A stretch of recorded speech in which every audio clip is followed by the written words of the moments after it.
Oh my God, it's finally here. This is, it doesn't say, but it's Glamlite. It's Glamlite, finally here. Like a month later. Does anybody know why it took so long to ship?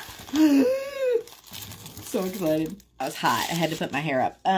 Obviously I got one of the lip sets. This is Golden Dreams. I also got the highlighter palette, which is, ooh, so cute. Whoa. These look really pretty. I can't get in it though. I love a glittery highlighter. Okay. That looks pretty. I'm excited. Yeah, I'm terrible at swatches, but there they are. 1, 2, 3. Pretty. I love it. Also got some lashes, but these are burger lashes. I didn't really dig the lashes that were with the collection, so I got some different ones. Oh yeah, these are pretty.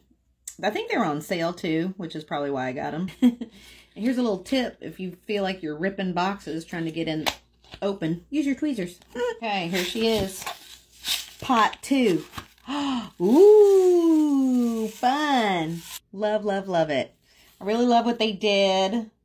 The color story looks beautiful. I'm obviously going to do some green. These shimmers look so pretty. I really wish, I don't know if you can see that in person, but they're really pretty. So check the next video.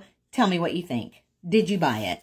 What are your thoughts? And make sure to follow so you can see the next video with me using the actual palette. Thanks.